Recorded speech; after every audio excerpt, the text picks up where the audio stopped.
Hey guys what's up, I hope you doing well. So इस video में अपन discuss करेंगे कि एग्जाम में कैसे लिखते हैं। So before starting the video let me give you some introduction about me. मैं पिछले 10 साल से पढ़ा रहा हूँ और मैंने बहुत सारे स्टूडेंट्स को टॉपर बनाया है जो एवरेज स्टूडेंट थे। बहुत सारे फेल वाले बच्चों को मैंने पास करवाया है मेरे टिप्स एंड ट्रिक्स का यूज़ करके। ऐसा इसलिए करवा पाया बिकॉज मैं एक बिलो एवरेज स्टूडेंट हूँ।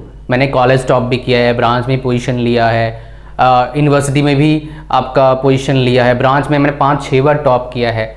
और ऐसा टॉप नहीं करा कि भी मैं किसी जो सेकंड टॉपर था उसे 2 नंबर ज़्यादा ले लिया। कॉलेज टॉप जब मैंने किया था तो जो मेरा सेकंड टॉपर था हमारे कॉलेज का, वो उस एक लड़की थी, उसके मार्क्स और मेरे मार्क्स में 65 नंबर के आसपास का डिफरेंस था, which is huge right, because वो CSE वाले बच्चे हैं, उनका परसेंटेज ऐसे ही आता है, मैकेनिकल का था। तो मैंने देखा, इसीलिए एक बड़ा रीज़न था टीचिंग ज्वाइन करने का, बिकॉज मैंने देखा एक बिलो एवरेज स्टूडेंट जब ब्रांच टॉप कर सकता है बहुत बार, एक नॉन इंग्लिश मीडियम स्कूल से आके राइट। मैंने हिंदी में पढ़ाया, बंगाली में पढ़ाया, थोड़ा बहुत और भी लैंग्वेजेस पढ़े हैं छोटे में। उसका इंग्लिश सीखा, मैंने इंग्लिश में लिखना स्टार्ट करा। तो मैं देखा कि नहीं, मेरे पास कुछ है स्टूडेंट्स को देने के लिए, इसलिए मैंने टीचिंग प्रोफेशन ज्वाइन किया था 2012 में। जस्ट आफ्टर बीटेक मेरा रिजल्ट भी नहीं आया था, मेरा पहला अपॉइंटमेंट लेटर आ गया था और रिजल्ट से पहले मैंने बहुत सारे क्लास भी ले लिया था बहुत सारे बच्चों का उस यूनिवर्सिटी में जहाँ मैंने स्टार्ट किया था अपने टीचिंग करियर। अब ये था मेरे बारे में, आई होप समझ गए। जो मैं आपको टिप्स बताऊँगा बहुत इंपॉर्टेंट है। और एक बात क्या है, मैंने इस टॉपिक पर वीडियो बना के दिए हैं 3-4 इससे रिलेटेड टॉपिक पर, बट ये पहला वीडियो है जो मैंने यहाँ पर आपको बताऊंगा एग्जैक्टली एग्जाम में लिखते कैसे हैं अच्छे मार्क्स के लिए। मैं आपको यहाँ पर डिफ्रेंशिएट भी कर दूंगा सब्जेक्ट के हिसाब से कि कौन सब्जेक्ट को कैसे आपको लेना चाहिए, ताकि आप क्लियर कट पिक्चर बना पाओ। आपको हर चीज़ का नॉलेज मिलेगा इस वीडियो में, लास्ट तक वीडियो देखिएगा। और भाई एक काम करना, लाइक करना, दोस्तों जरूर शेयर करना, बिकॉज ये वीडियो काफ़ी इंपॉर्टेंट है। इस वीडियो को बना के रहा हूँ अभी बिकॉज मेरे कुछ स्टूडेंट जो मुझे जानते हैं, मेरे व्हाट्सएप मैसेज आया, काफ़ी बार उन्होंने बोला कि अब बना दो। ये वीडियो पहले ना था, ला नहीं पाया, बना नहीं पाया था अच्छे से राइट। तो मैंने इसको दोबारा बनाया ताकि आपके साथ शेयर कर पाऊँ जो डिटेल्स है, जो आपको चाहिए बेसिकली गाइडेंस, वो आपको मिलेगा। तो स्टार्ट करते हैं गाइज। सो पहले इंपॉर्टेंट चीज़ क्या है, आपको देखना है कि आपका जो सब्जेक्ट है राइट वो कैसा है। इस समझाता हूँ मैं आपको। तो आपके जो सब्जेक्ट होंगे वो सब्जेक्ट का डिफ्रेंसिएशन कैसे करेंगे कि कौन सब्जेक्ट कैसा है। तो मेनली आपके पास 4 टाइप्स ऑफ सब्जेक्ट आएगा, 4 तरह का आपके पास सब्जेक्ट आएगा। एक पहला क्या आ जाएगा आपका थ्योरी सब्जेक्ट। भाई इसमें थ्योरी है। अगर मैकेनिकल की बात करूंगा like production engineering first year में है तो आपने मैन्युफैक्चरिंग प्रोसेस पढ़ा होगा, थ्योरेटिकल है, न्यूमेरिकल बहुत कम है, ना के बराबर है और एग्जाम में भी नहीं आते हैं लगभग। और अगर वो आ भी गया तो ज़्यादा फर्क नहीं पड़ता, बिकॉज उसमें ऑप्शन होते हैं बीटेक के एग्जाम्स के जो पेपर होता है, उस पर आऊँगा मैं। पहले इसकी बात, एक थ्योरी होता है, दूसरा क्या होता है न्यूमेरिकल होता है, तीसरा क्या होता है थ्योरी प्लस न्यूमेरिकल, और एक क्या होता है theory plus numerical plus derivations. ठीक है, और इसके अलावा और एक चीज़ आपके पास क्या है जो बहुत इंपॉर्टेंट है, वो क्या है आपके पास मैथ्स जैसे सब्जेक्ट है, या फिर नॉन टेक्स्ट सब्जेक्ट होते हैं आपका, लाइक इंग्लिश हो गया जो आपका इन जनरल फर्स्ट ईयर पढ़ते हैं, फिजिक्स हो गया, केमिस्ट्री हो गया, ये फर्स्ट ईयर में इन जनरल हम पढ़ते हैं। तो ये फिजिक्स केमिस्ट्री कैसे पढ़ते हैं आपको पता है, बस लिखना कैसे मैं समझाऊंगा आपको एग्जाम में। मैथ्स की हम बात करते हैं पहले। इन जनरल हम मैथ्स 3 पढ़ते हैं engineer, M1, M2 and M3। M1, M2, M3 पढ़ते हैं। कहीं कहीं M4 होता है, या फिर कोई बोलते हैं डिस्क्रीट मैथमेटिक्स, और कहीं कहीं आपका लीनियर प्रोग्रामिंग पढ़ाया जाता है। तो अलग अलग जगह पर अलग चीज़ें, मैकेनिकल वाले पढ़ते हैं लीनियर प्रोग्रामिंग सारे लगभग, ठीक है। इंडस्ट्रियल इंजीनियरिंग में कहीं कहीं पर वो ऐड किया गया है। तो हर यूनिवर्सिटी का लगभग थोड़ा बहुत स्ट्रक्चर चेंज होगा। अब और द स्ट्रक्चर चेंज हो गया है, काफ़ी टाइम से मैं इसको देख रहा हूँ, ऑब्जर्व कर रहा हूँ, that is why I am telling you.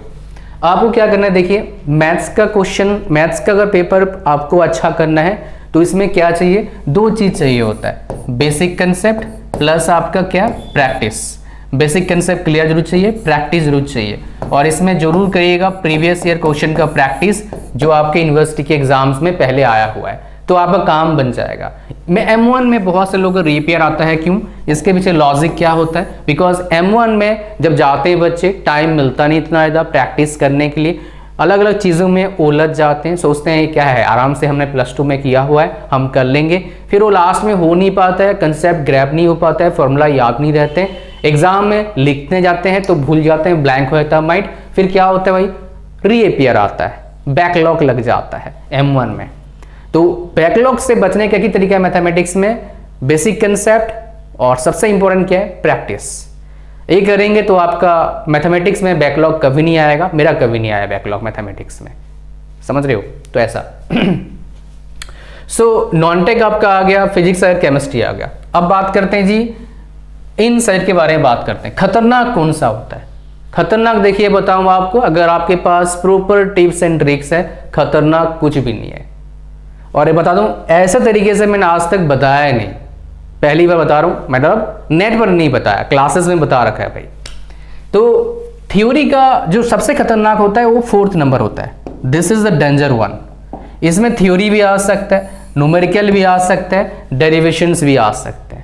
जैसे एग्जांपल देता हूं आपका, मैकेनिकल वाइब्रेशन है इंजीनियरिंग में, मैकेनिकल इंजीनियरिंग में एक डेंजरस सब्जेक्ट हो सकता है आपका HMT, एक थोड़ा और डेंजरस बन जाता है थर्मोडायनामिक्स। ये थोड़े से सब्जेक्ट डेंजरस होते क्यों हैं, बिकॉज इनमें ये तीनों चीज आ सकता है, हमें पता नहीं। और ऐसे से यूनिवर्सिटी है जहां पर पता भी लगाना मुश्किल है कि कैसे क्वेश्चन आएगा, कभी आया था न्यूमेरिकल बहुत सारे, कभी आता डेरिवेशन बहुत सारे, कभी आता थ्योरी बहुत सारे। तो उस केस में क्या करना पड़ेगा आपको, सबसे पहले करना पड़ेगा डिफ्रेंशिएट करना पड़ेगा आपको कि भाई कौन सब्जेक्ट में मुझे कितना टाइम देना है। अगर थ्योरी है तो इसका पढ़ने का तरीका अलग है, खाली न्यूमेरिकल है इसका पढ़ने का तरीका अलग है, थ्योरी प्लस न्यूमेरिकल पढ़ने का तरीका अलग है, और 4th नंबर इसका पढ़ने का तरीका अलग है। आप बोलेंगे सर कैसे लिखता है एग्जाम में, आप बता रहे हैं, आप पढ़ने का तरीका बता रहे हो। अगर आपको पता नहीं पढ़ना कैसे, कोई सब्जेक्ट को प्रिपेयर कैसे करना है, लिख कैसे पाओगे, that is I am sharing with you कि आपको पढ़ाई कैसे करना है कोई सब्जेक्ट का। तो सबसे स्टार्ट करते हैं पहले हमारा थ्योरी वाला पार्ट, कि भाई थ्योरी वाला सब्जेक्ट आप कैसे पढ़ोगे। थ्योरी वाला सब्जेक्ट पढ़ने के लिए आपको क्या करना पड़ेगा, सबसे इंपॉर्टेंट थ्योरी, आपको नोट्स बनाना पड़ेगा, खुद का नोट्स बनाइए, ठीक है। टॉपिक लिखिए, टॉपिक मुश्किल से 50-60 टॉपिक होता है, कहीं कहीं 80 टॉपिक होते हैं आपके पूरे सब्जेक्ट में। 4 यूनिट होते हैं, कहीं कहीं 6 होता है, कहीं 8 होता है, डिफरेंट है। तो उस पर आऊँगा, पैटर्न पर आऊँगा मैं। तो टॉपिक पहले लिख लीजिए आप, उसके बाद उसका मेन की पॉइंट्स है वो लिखो बस। मतलब मेरा बोलने का मतलब क्या है, सिर्फ शॉर्ट नोट्स बनाइए, शॉर्ट नोट्स बनाइए, ठीक है। तो इसमें कैसे करना है मैं आपको बता देता हूँ। जैसे मान लो क्वेश्चन आया व्हाट इज थर्मोडायनामिक्स, ठीक है, या फिर डिस्क्राइब अबाउट थर्मोडायनामिक्स, ठीक है, और क्वेश्चन आता है 10 मार्क्स का। तो खाली आप उसमें डिस्क्राइब करेंगे तो भाई कुछ भी नहीं मिलने वाला, 2 नंबर मिलेगा। तो इसमें क्या करना है आपको, मैं आपको बता देता हूं, ये साथ में बता रहा हूं बिकॉज इट इज इंपॉर्टेंट। आपके पास जो एग्जाम में 32 लगभग पेजेस होते हैं, क्वेश्चंस कितने करने हैं आपका 5, तो 6 पेज एटलीस्ट होना चाहिए कवर्ड आपका हर 30 मिनट्स में। 30 मिनट में एक्स्ट्रा लेके चल रहा हूं, मुझे पता है 3 घंटे का पेपर होता है आपका इन जनरल, अगर 100 का आपका एग्जाम होता है तो कहीं कहीं 80 का होता है, कहीं कहीं 70 का होता है, तो वो अलग अलग है भाई, इसलिए मैं एक मोटा मोटा बता रहा हूँ। 100 मार्क्स पेपर है तो 6 पेजेस आप पे कंप्लीट होना चाहिए। और 6 पेजेस कितने होते हैं, 20 मार्क्स होते हैं। But this concept is not applicable for numerical, not for derivation, only for theory part. But जहां पर न्यूमेरिकल है, डेरिवेशन है, थ्योरी है, तो आपको कवर करना पड़ेगा 32 पेज के आसपास। किसमें, थ्योरी पार्ट में। न्यूमेरिकल तो उतना ही लेंथ होगा, थ्योरी तो डेरिवेशन तो उतना ही लेंथ होगा, बट प्रॉपर तरीके से लिखोगे छोड़ छोड़ के बढ़िया प्रेजेंटेशन के साथ, तो क्या आएगा आपका, आप कवर कर सकते हैं। पेजेस को फिल करना बहुत इंपॉर्टेंट है एग्जाम में, एक्सेप्ट मैथमेटिक्स। इसमें क्या करना पड़ेगा आपको बताए तो, मोटा मोटा कोई भी टॉपिक पर क्वेश्चन आता है आपका, तो क्या करना पड़ेगा, उसका पहले डेफिनेशन लिखिए, भाई है क्या चीज, ठीक है। उसके पहले लिखिए, उसमें कुछ पॉइंट्स आपको बता देता हूं, टाइप्स लिख लीजिएगा, टाइप्स है तो if it is applicable types. और आपका नोट्स ऐसे बनाओ कि देखो इंजीनियरिंग एग्जाम में क्या होता है, व्यूज लिखना होता है, you have to write views, views लिखना है। सो टाइप्स लिखिए। उसके बाद तीसरा पॉइंट क्या लिखना है which is really really important, वो क्या है आपका, इसमें कोई अगर मान लो उससे रिलेटेड फॉर्मूला है वो लिख दो, अगर डायग्राम है वो लिख दो, अगर आपका ग्राफ है वो बना दो।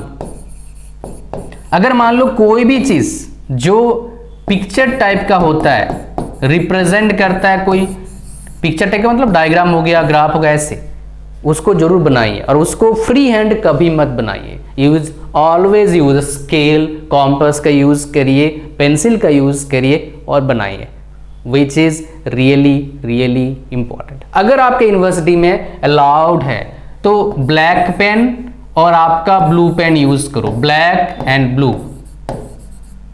अगर अलाउड नहीं है तो ब्लैक पेन यूज करिए प्लस पेंसिल यूज करिए की पॉइंट्स को हाईलाइट करने के लिए उस क्वेश्चन के आंसर में। समझ रहे हो? अब बहुत सारे बच्चे बोलते हैं, फॉर्मूला लिखा आपने, 4th नंबर क्या लिखना है, advantages and disadvantages, advantages and disadvantage. And 5th point क्या लिखना है, एप्लीकेशंस, अगर कोई है तो if it is applicable then. अगर ऐसे हेडिंग लिखते हो आप, उसके बाद पेंसिल से ऐसे कर नीचे डाल देते हो आप और यहां पर एक लाइन छोड़ के आंसर लिखना शुरू करते हो, तो आपका जो मार्क्स मिलने का, ज्यादा मिलने का प्रोबेबिलिटी है वो ऐसे हाई होता है।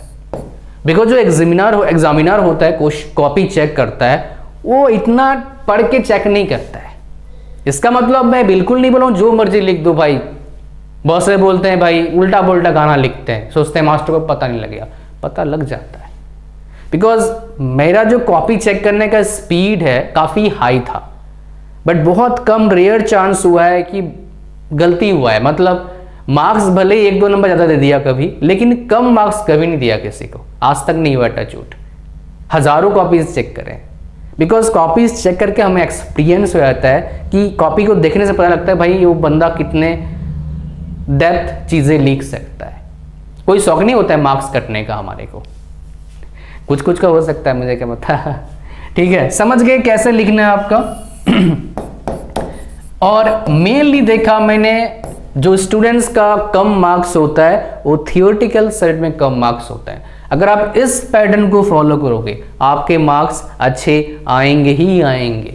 जहां आ रहा था आपका मार्क्स 40 नंबर, वहां 50-55 नंबर आराम से आएगा। जहां आ रहा था 80 नंबर, वहां पर 85 अबव आएगा। आप बोलोगे ऐसा क्यों? भाई जैसे जैसे मार्क्स बढ़ते ना आउट ऑफ 100, उसके बाद एक एक नंबर बहुत डिफिकल्ट से मिलता है। कम नंबर है बढ़ना आसान है, 50 आ रहा है 60 आराम से करते हो, लेकिन 90 आ रहा है 95 करने में हालत खराब हो जाएगा। ये सच्चाई है, ठीक है। अच्छा, ये बता दें हम थियोरेटिकल साइड में कैसे करोगे, कैसे डिवाइड करोगे। 10 नंबर का क्वेश्चन है तो आपको क्या करना पड़ेगा, 3 पेजेस आपको भरना है। You have to fill 3 pages. Clear मिल गया आपको? आगे बढ़ते हैं हम, जो बहुत इंपॉर्टेंट है आपका। अगर मान लो मार्क्स बहुत कम टाइम में मार्क्स अच्छे लाना है तो क्या करो, प्रीवियस ईयर क्वेश्चन सॉल्व करिए। फॉर्मूला भी प्रीवियस ईयर क्वेश्चन जो आया है 5 साल का, उसको याद करो, न्यूमेरिकल सॉल्व करो। और न्यूमेरिकल जैसे अब आते हैं जी न्यूमेरिकल वाला साइड में। न्यूमेरिकल साइड में क्या चाहिए होता है, फॉर्मूला चाहिए होता है और implementation of that formula to solve problems, मतलब numerical problems related to that topic. इसके लिए क्या चाहिए, formula plus implementation of the formula, that is what question solve करना पड़ेगा। आपको पता लग जाएगा कौन से टॉपिक से क्वेश्चन आ रहा है। हार्डली 50-60 फॉर्मूला होगा, सारे फॉर्मूला लिख लो। फॉर्मूला में जो जो पॉइंट्स होते हैं, मतलब पी क्या है, एल क्या है, एम क्या, जो भी है लिख लो। ओवर कॉन्फिडेंस मत आना, वो लिख लेना। उसके बाद कुछ क्वेश्चंस प्रैक्टिस करिए, बड़े बड़े क्वेश्चंस, दैट्स इट। न्यूमेरिकल में जैकपॉट लग सकता है आपका, ऐसा मेरे साथ काफी बार हुआ है। 5-5 क्वेश्चन में अच्छे करके आया, मेरे 85-90 मार्क्स आए हैं आउट ऑफ 100। कुरुक्षेत्र यूनिवर्सिटी में मेरे 7th सेमेस्टर में, मैंने यूनिवर्सिटी में मेरा 6th पोजीशन था, कॉलेज टॉप किया था और मेरे जो परसेंटेज आए थे 86% आए थे मैकेनिकल के। आता नहीं इन जनरल, 78, 75, 80 में काम बन जाता है। 86% आए थे, ठीक है। एमटेक में मेरा 79% था ओवरऑल, मैं 3rd टॉपर था यूनिवर्सिटी का। सो न्यूमेरिकल वाला कहानी आपको समझ में आ गया भाई। न्यूमेरिकल में क्या करना पड़ेगा, फॉर्मूला प्लस सी, और इसमें क्या करना पड़ेगा जो आपको अभी बताया कैसे लिखना है आपको एग्जाम उस तरह का, और फॉर्मूला प्लस प्रैक्टिस करना पड़ेगा। और न्यूमेरिकल थ्योरी है बता दिया, डेरिवेशन में 1 सेकेंड लिख लिख के प्रैक्टिस करना पड़ेगा, जितने बार लिखोगे उतने अच्छे बन जाओगे। डायग्राम्स बना बना के प्रैक्टिस करना पड़ेगा। जब डायग्राम्स बनाएंगे आप प्रैक्टिस के, तब फ्री हैंड बनाओ फटाफट बन जाएगा। रिवीजन करते रहना पड़ेगा, आपको छोड़ नहीं सकते आप। विदाउट डूइंग प्रॉपर रिवीजन आपको प्रॉब्लम आएगा ही आएगा। समझ रहे हो? Are you getting my point? So आपको समझ में आ गया अब तक मेरे हिसाब से कैसे एग्जाम में लिखते हैं। अब रीअपियर आने का रीजन क्या है, हम प्लस 2 में जो पढ़ते हैं टू दी पॉइंट लिखने का हमारे को आदत है, वो चलता है। लेकिन जब सब्जेक्ट आता है व्यूज वाला, इंजीनियरिंग में मैक्सिमम सब्जेक्ट क्या है, व्यूज वाला है। वो फिजिक्स केमिस्ट्री में चल जाएगा कुछ हद तक, बायोटेक पढ़ लो बायोलॉजी में चल जाएगा, बायोटेक्नोलॉजी वाले में चल जाएगा, मतलब फर्स्ट ईयर में चल जाएगा। लेकिन जहां पर इंजीनियरिंग सब्जेक्ट का एंट्री हुआ, वहां पर चाहिए क्या, व्यूज लिखना आना चाहिए। तो अगर आपका इंग्लिश कमजोर है दोस्त, बोलने वाला, that's okay, no problem, you can learn eventually after some time, after 1 year. That is also important if you can learn, and because within 1 month you cannot speak fluently, just you can speak Hindi or other language which is your mother tongue. It takes time to learn a language. It takes time to your brain to get trained so that you don't think while speaking that language. Are you getting my point? So English सीखिए, उसके बाद English में कैसे लिखना है वो सीख लो, ये इंपॉर्टेंट है। अगर वो सीख लोगे आप, तो आपका जो प्रॉब्लम है ना, मेजोरिटी ऑफ द स्टूडेंट्स को देखता हूँ वो नॉन इंग्लिश मीडियम से आते हैं, इवन इंग्लिश मीडियम से आते हैं, उनको इंग्लिश में लिखना कैसे, अपना व्यूज को, अपना जो थिंकिंग है उसको पेपर में कैसे उतारना है उनको पता नहीं है। समझ गए? अच्छा, कुछ और टिप्स देता हूँ आपको जो बहुत इंपॉर्टेंट है examination point of view. Hand writing. Hand writing मैं बिलीव करता हूं, जो मैंने अब तक देखा है, सोली डिपेंड करता है आप कितना मन से लिख रहे हो, कितना फोकस होकर लिख रहे हो, उस पर डिपेंड करता है। अगर प्रॉपरली फोकस होकर लिखोगे राइटिंग, काफी अच्छा राइटिंग होगा आपका। और एक टिप्स देता हूं, आप क्या करिए, डिफरेंट टाइप्स का पेन्स बाय कर लीजिए। पेन्स जो होता है ना वो बाय कर लो, बहुत सारे पेन्स बाय करो और हर पेन से लिखना शुरू करो। एक वीक लिखिए, second week, third week, time जैसे मिलता है आपको। देखना कोई ऐसे कुछ पेन होगा जो आपके हाथ में बहुत जबरदस्त, उंगली पर जबरदस्त फीड बैठता है, तो उंगली पे जैसे जबरदस्त फीड बैठेगा ना तो अच्छा आपका हैंडराइटिंग ऑटोमेटिक होगा। तो 3 की पॉइंट्स है यहाँ पर। प्रॉपर पेन चूज करना है आपको, हैंडराइटिंग में फोकस होके लिखना है और थोड़ा धीरे लिखना है, और ऐसा लिखना है कि आपका जो टाइमिंग आपने सेट करा है 3 आवर्स में पूरा कंप्लीट हो जाए पेपर, वैसा हो जाए।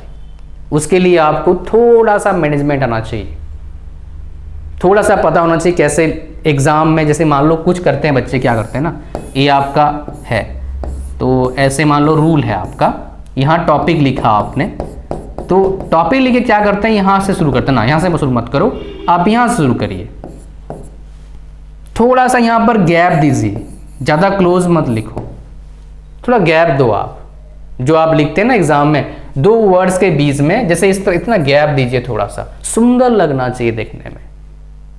आपका जो सोली देखा मैंने इंजीनियरिंग में, मेरा सडनली मार्क्स बहुत बढ़ गया था, मतलब एटलीस्ट 20% ज़्यादा हो गया था। रीजन क्या था भाई? रीजन सिंपल था, मैंने इन चीज़ों को इंप्लीमेंट करा तो मेरे को रिजल्ट दिखना शुरू हुआ, मेरे को पता लग गया धीरे धीरे कैसे लिखना है एग्जाम में। मैंने देखा जो दूसरे ब्रांच के टॉपर हैं वो कैसे लिखते हैं, उनको कॉपी कर लिया, दैट्स इट। और बाद में पहले मैंने और अच्छा टिप्स एंड ट्रिक्स मैंने इंप्लीमेंट करा अपने दिमाग से, और अच्छा रिजल्ट और आया। तो जब तक आप उसके अंदर घुसोगे नहीं, आप सोचोगे नहीं, ये जो टिप्स है इसी को इंप्लीमेंट कर लोगे, काम आपका बन जाएगा, 6% आ जाएंगे। नहीं तो कहाँ यार एक एवरेज बच्चा कॉलेज टॉप, ब्रांच टॉप करे, जहाँ पर अच्छे अच्छे स्कूल से बच्चे होते हैं, अच्छे रैंक लेके आते हैं, समझ रहे हो। लेकिन हताश नहीं होना है, लगे रहना है। जब मेरा रिजल्ट अच्छा होता नहीं था, इसका मतलब ये नहीं पढ़ता नहीं था, पढ़ता था। बहुत सारे मेरे आसपास जो रहते थे दोस्त, अपने रूममेट, मजाक उड़ाते थे मेरा, कभी सामने कभी पीठ पीछे, मेरे को बुरा लगता था, लेकिन मैंने चलो कोई बात नहीं, सच्चाई तो बता रहा है।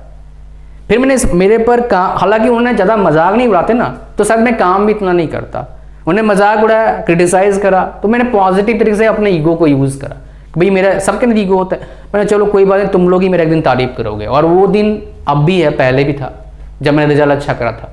लोगों ने बोला, मेरे काफ़ी क्लोज दोस्त ने बोला, अब तूने क्या ऐसा जादू करा यार, बिकॉज उनको पता है मैं उनसे उनके जैसा ही था, या उनसे तो लोअर था, ऊपर तो नहीं था। लेकिन जो टिप्स था ये अगर यूज करोगे ना तो काम करेगा आपके लिए।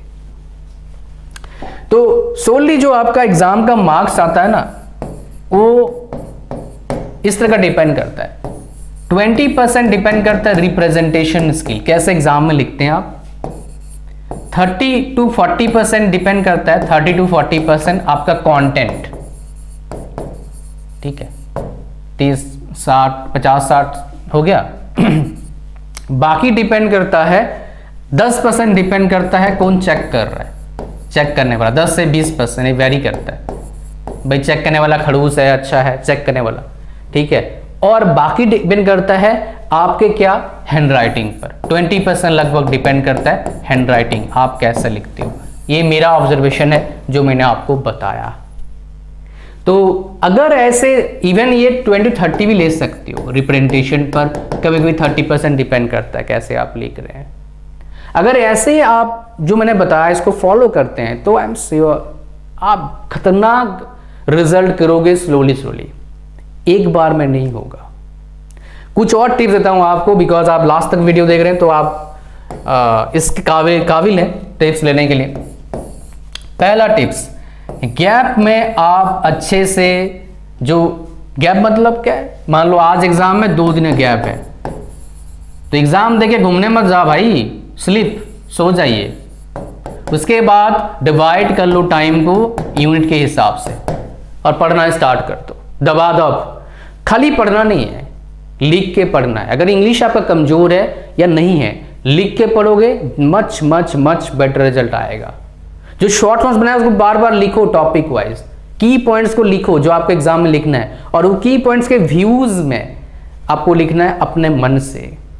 हर वर्ड का मीनिंग आपको पता होना चाहिए, so that you can write from your own words, from your own thinking. Her word का मीनिंग आपको पता होना चाहिए जो आप पढ़ाई कर रहे हैं। उस पे प्रोक्रेस्टिनेशन, नेग्लिजेंस बहुत घातक होता है, समझ रहे हो। अच्छा, ये कहानी आपको समझ में आ गया। अब और एक टिप्स देता हूं आपको। आपका जो पेपर होता है उसमें कुछ चीजें होते हैं, हर यूनिवर्सिटी का अलग रूल है। आपका रूल क्या है मुझे नहीं पता, पर जो पेपर का पैटर्न होता है वो आपको पता होना चाहिए। You must know the pattern of the paper. मैं समझाता हूं कैसे। हमारे कुछ सब्जेक्ट में क्या थे, 8 क्वेश्चंस आते थे, ईच क्वेश्चंस 20 मार्क्स। करना है हमें कितना, 100 नंबर का। तो कुछ में लिखा होता था, 4 यूनिट हमारे थे, 4 यूनिट्स, तो कुछ में लिखा होता था ईच यूनिट से एटलीस्ट 1 होना चाहिए, एटलीस्ट 1। और कुछ में क्या था, एनी 5। ध्यान सुनिएगा, ये बहुत इंपॉर्टेंट पॉइंट्स है। तो 4 आपके पास यूनिट्स है, तो एनी 5। तो यूनिट्स क्या होते थे, मान लो पहला यूनिट है आपका, तो इसमें पहला पार्ट होगा, सिलेबस में दूसरा पार्ट होगा। मैं बहुत सारी जगह पर, कुछ जगह पर पूरा एक सा होता है, लेकिन बहुत सी जगह पर दूसरे में पहला पार्ट दूसरे पार्ट, तीसरे में पहला पार्ट दूसरे पार्ट, चौथे में पहला पार्ट दूसरे पार्ट। तो क्या करेंगे आप, अगर एनी 5 वाला आपके सब्जेक्ट है तो क्या करो, 1 question, 2 question, 3 question, 4 question, 5 question. इसको एग्जाम के टाइम पढ़ने का जरूरत नहीं, क्लास में पढ़ लिया काफी है, बस इस पर फोकस करिए। थोड़ा बहुत आना चाहिए ताकि मिस हो गया कोई क्वेश्चन उठपटांग तो यहां से कर लो, समझ रहे हो।